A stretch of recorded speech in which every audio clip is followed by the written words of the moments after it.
prinsip dari kehidupan Yosia. Who is Yosia? Siapa Yosia? When his father died, he was still 12 years old. Nah, ketika ayahnya meninggal, dia masih berusia 12 tahun. So when his father died, he was 12 years old. Ketika ayahnya meninggal, dia masih berusia 12 tahun. And he must replace his father as a king. Dan dia harus menggantikan ayahnya sebagai raja. But he was still very young. Tapi dia masih muda. So how could he become a king? Jadi bagaimana dia menjadi raja? Yosia at the time knew the winning principle. Yosia memiliki prinsip kemenangan. Ya, jadi Yosia pada waktu itu dia tahu tentang prinsip kemenangan. So what are the principles? Apa itu prinsipnya? Okay, one. Satu, Okay, wait. meneladani keterbukaan dan kemampuan diajar. Yeah. So one, yeah. You can imagine Yosia was still 12 years old, but he must rule over the country. So it was not easy. But because he knew the winning principle, so everything will be very easy for him. Yeah. Because why? Because he adapted. He was taught by a God. Ketika ayahnya meninggal itu dia masih berusia 12 tahun dan harus memimpin bangsanya. Bagaimana dia memimpin bangsanya ketika dia berusia 12 tahun? Tapi dia tahu prinsip-prinsip kemenangan tersebut dan itu diajar langsung dari Tuhan. How many of you that wants to be the winner? Ya, berapa orang di antara kamu yang ingin menjadi pemenang? Can you lift your hand? Kamu bisa angkat tangannya? Oh, hallelujah, hallelujah. Ya, God, look at you. Ya, Tuhan melihat kalian. Yeah, so the principle number one. Prinsip yang pertama, meneladani keterbukaan dan kemampuan diajar. Yeah. So first step, the same like you are more lucky because you are not 12 years old anymore, but already maybe 17, 18, 19, 20 years old. So not like Josia. Ya, sama seperti kalian, ya kan? Tapi kalian beruntung, kalian bukan usia 12 tahun, mungkin ada yang 20 tahun, seperti itu. And you don't have burden. Ya, burden itu semacam kewajiban, beban. Ya, like Josia. Ya, kalian tidak memiliki beban seperti Yosia. Yosia did. Yosia ada. Yosia ada. Okay. But Josia, ya, kalau di bahasa Indonesia, kalau Yosia, he want to be taught. Tapi Yosia mau diajar. Mau diajar. Ya. How? Bagaimana? Open his mind and his heart. Buka pikiran dan hati. Amin. Ya. Jadi yang pertama itu, prinsip yang pertama, ya, meneladani, ya, orang-orang yang sudah berhasil. Ya, dengan cara apa? Kita harus membuka pikiran dan hati. Hati kita untuk apa? Untuk diajar oleh siapa? Lecturer and the Holy Spirit. Diajar oleh dosen dan Roh Kudus. Amin.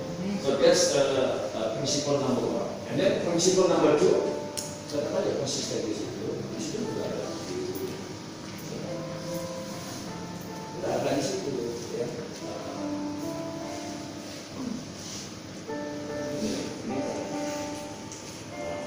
Memiliki jiwa pembelajar tidak kenal henti. Iya, ya. Memiliki pembelajar tidak kenal henti. Nah, itu kan mata kuliah yang kemarin ya, untuk ISCP ya. APB juga ketemu seperti itu. Ya kan, UPW ya. Nah, itu mata kuliah kita itu. Ya, coba apa tadi? Yang kedua? Memiliki jiwa pembelajar tidak kenal henti. Ya, you are as a student should like Yosia. Kalian seperti Yosia. Ya, sebagai mahasiswa harus seperti Yosia yang memiliki ya roh yang tidak henti-hentinya untuk belajar. Itu yang harus dipahami. Ya.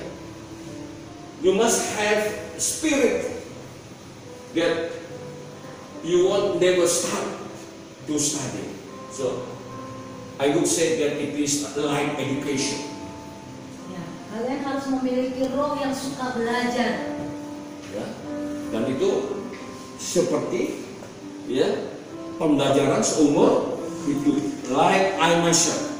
Seperti diri sendiri. Yeah, even though I have finished my studies in doctoral degree, but I still keep studying and studying and studying. That's not only theology, but also language, tourism, and law. Ya, seperti dari saya, sekalipun saya sudah selesai menyelesaikan S3 saya, tapi saya tidak pernah berhenti untuk belajar, baik itu teologi, baik itu hukum, baik itu bahasa, dan lain sebagainya. Why? Kenapa? Because I follow the way of Joshua. Ya, saya mengikuti cara Yosia, Keep studying and studying. terus belajar dan belajar. Amen. So the same as you also, you must follow the way how Joshua did at the time. That keep studying and studying and studying. Sama halnya seperti kalian harus mengikuti cara Yosia, bagaimana dia bisa berhasil. Kalian harus belajar, belajar, dan belajar. And that is we call winning principle. Nah, itulah prinsip kemenangan. Okay, and that's principle number 2. And then next, Yesus.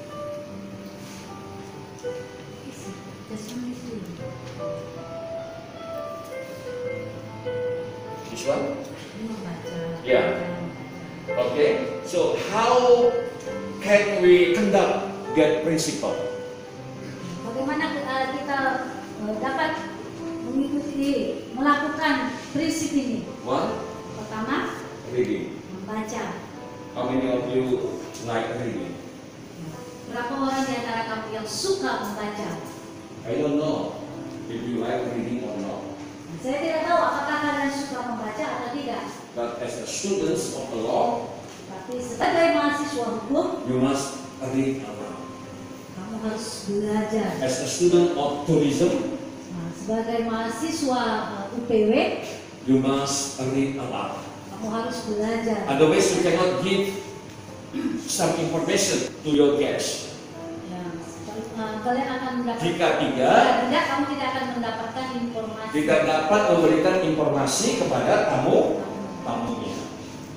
Demikian juga untuk fakultas hukum, kalau banyak baca, bagaimana kita menguasai undang-undang, bagaimana kita mau membela klien kita. Ya? Karena kita mau debat itu di pengadilan, debatnya memang nggak seperti di pengadilan yang ada di sistem Anglo-Saxon atau common law, langsung debat secara oral, enggak, tetapi secara tulisan. Nah, untuk menyusun debat kita secara tulisan juga itu dibutuhkan ilmu. Nah, bagaimana kalau kita nggak terus suka membaca? Nggak bisa. Di STB itu begitu juga, ada 7 prodi itu. Ya pokoknya ya sebagai mahasiswa harus suka membaca. Nah, tapi saya nggak tahu what's wrong. I don't know what's wrong with the millennial this time. They do not like reading. Saya tidak tahu masalah di generasi milenial itu tidak suka baca. Yeah, like my son doesn't like reading. Seperti anak saya tidak suka membaca. But he like watching YouTube. Ya, tapi dia suka menonton YouTube. But reading no. Tapi kalau membaca enggak. Yeah. That's wrong. Itu salah. You must like reading. Kamu harus mulai membaca. Okay. Number 2. Itu tindakan adalah kekuatan. Ya, tindakan adalah kekuatan. Action is power. Ya. For example, now you are taking your own measure. Okay. You wanna be a lawyer, you wanna be architecture, you wanna be tourist guide, whatever your profession later in the future. But if you just thinking and thinking, no actions, that's useless. Seperti kalian, apapun profesi kalian, mungkin kalian sekretaris, mungkin kalian pengacara, Mau jadi pengacara, menjadi manajer, arsitektur, apapun itu. Kalau kalian hanya berpikir dan berpikir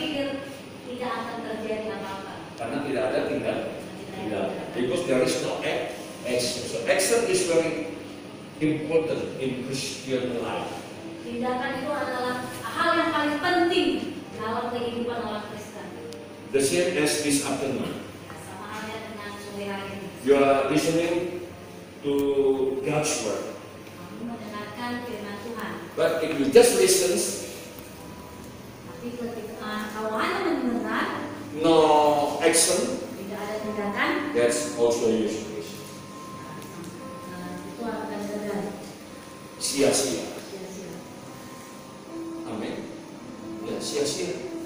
Nah, bagaimana supaya tidak mendapatkan kemurahan itu? Jadilah pelaku firman Tuhan. Be the doer of God's words. Ya, menjadi pelaku firman Tuhan. Nah, seringkali kita orang Indonesia banyak bicara. We talk much but no action. It is like NATO. NATO, what is NATO? Ya, NATO, no action, talk only. No action, tidak ada tindakan, bicara banyak. NATO.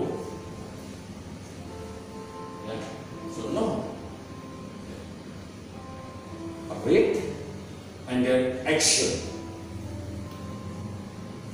Sama kayak ibadah kita itu. Kalau saya cuma bicara aja melalui Zoom, ya nggak ada yang kita, nggak ada yang bisa main kita, nggak ada yang bisa main keyboard, nggak ada yang bisa main bass, nggak ada yang bisa rap, nggak ada yang bisa menyampaikan firman Tuhan. Kenapa? Nggak ada kita. Cuma belajar biasa saja, ya sama aja kayak macam di SMA. Kalau udah mahasiswa nggak kayak gitu. Ya, nah, seperti itu. Jadi kalau kita sendiri sebagai generasi muda Kristen, kita nggak ngerti caranya ibadah yang benar, susah untuk menjadi pemenang. Oke, next prinsip. Pengaruh bacaan. Nah, pengaruh bacaan itu penting juga. The influence of our reading. What kind of book you read? Ya kan? Buku apa yang kalian baca? Nah, mestinya buku-buku yang memotivasi kalian. Yang jelas adalah Bible, right? Bible is number one.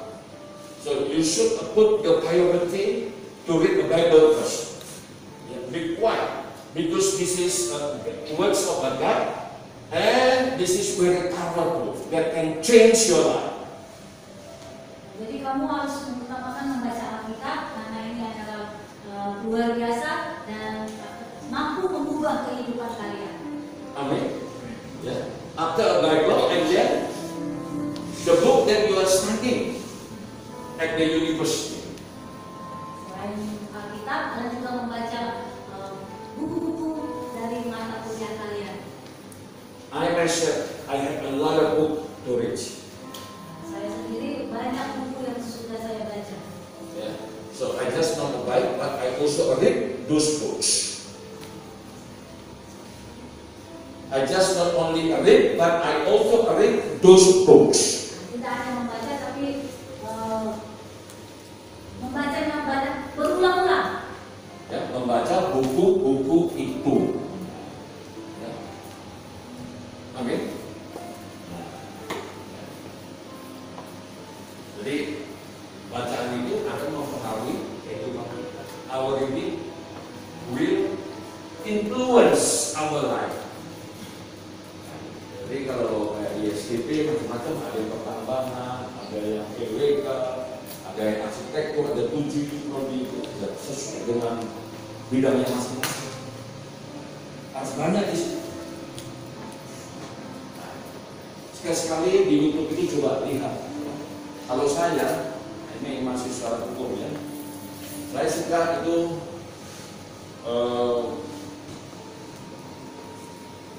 membuka YouTube mahasiswa Virginia Law School, yaitu sekolah hukum Virginia yang ada di Amerika Serikat. Itu mereka dosennya itu memang mempublikasikan apanya. Ketika mereka ngajar, mereka rekam itu. Sama kayak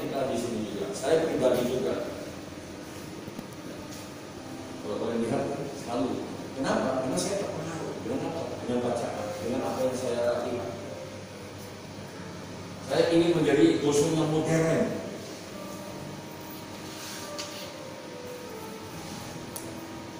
Standarnya standar internasional. Itu gitu. Jadi kalian sebagai mahasiswa itu seperti itu. Jadi bacaan. Sekarang banyak itu buku-buku gratis di Google. Banyak buku gratis. Kalian download, cari wifi yang gratis. Di kampus juga wifi kita ada gratis. Download banyak-banyak supaya tidak menggunakan. Dan itu yang dilakukan oleh Yusuf. Sehingga kalau hari lepas hari, day by day,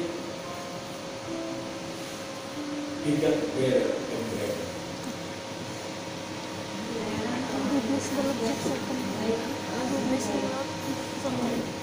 So you can also adapt this method how to be a great young people. Bagaimana menjadi generasi yang luar biasa. Okay, next. Bekerja keras. Yeah. Work hard. I as lecturer, I must work hard. Saya sebagai dosen, saya mau bekerja keras. You are as a university student, you must work hard. Kalian sebagai mahasiswa dari universitas, kalian harus bekerja keras. Bekerja keras bukan berarti bekerja yang dimaksudkan oleh si Amron tadi, bukan itu. Ya, bekerja di sini artinya apa? Belajar keras. Gak ada makan siang gratis. No lunch is free of charge. Gak ada. Makan siang harus bayar. Keberhasilan juga harus dibayar. Dibayar dengan apa? Dengan kegigihan, keungutan kita, keseriusan kita, konsistensi kita, kemauan kita untuk mau maju. Kalau enggak, ya kita biasa aja, jadi mahasiswa biasa aja. You just become as usual student. That's you and me. I just become ordinary lecturer. Ya, jadi mahasiswa yang luar biasa aja.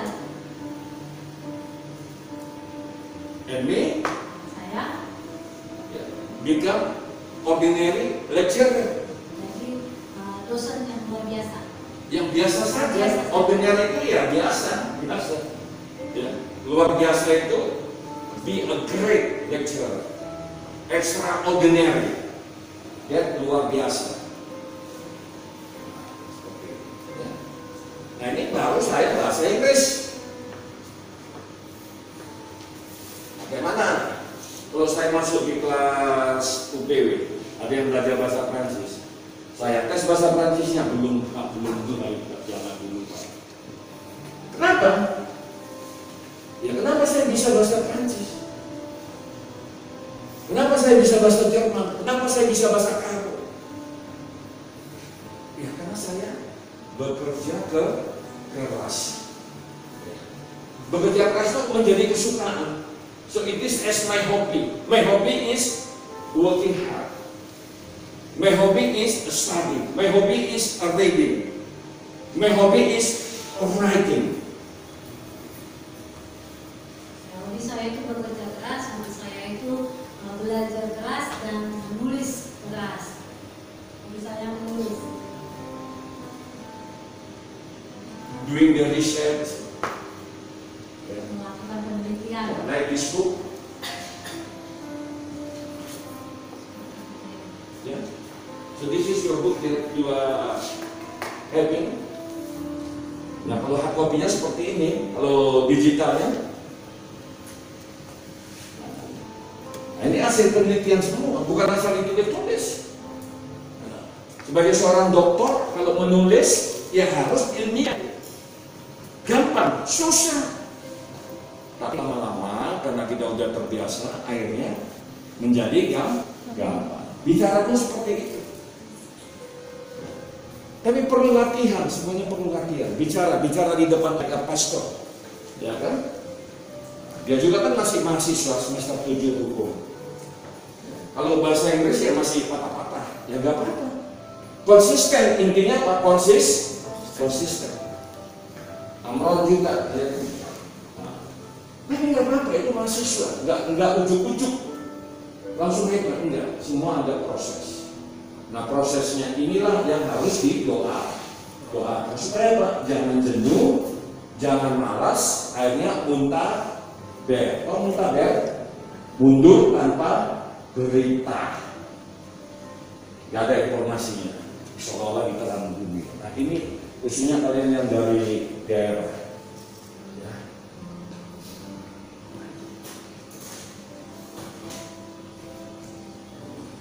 Pegang prinsipnya. Yuk kita mau selesaikan. Berikutnya.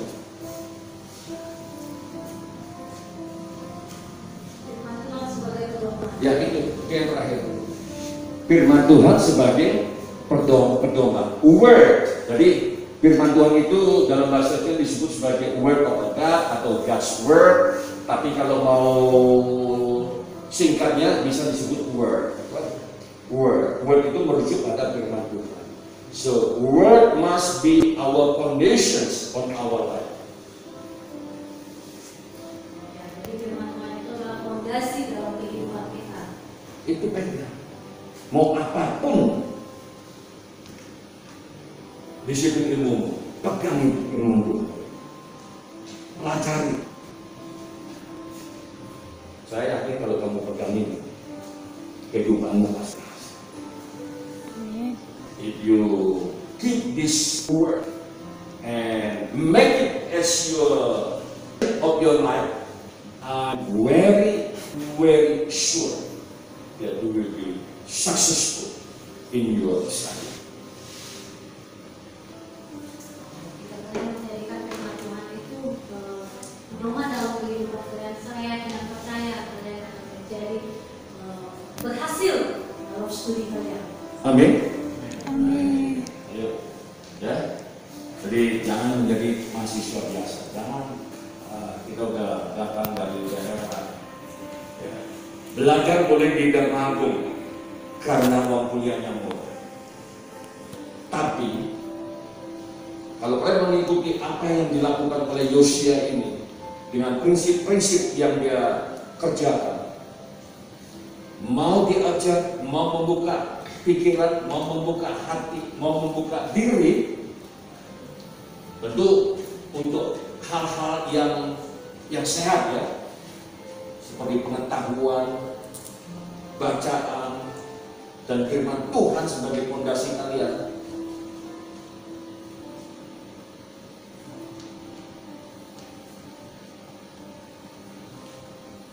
Kemenangan demi kemenangan akan menjadi milik kalian semua. Amin. Amin. Amin tadi. Nah, kalau kalian ngerti apa yang saya sampaikan, berikan tepuk tangan beliau.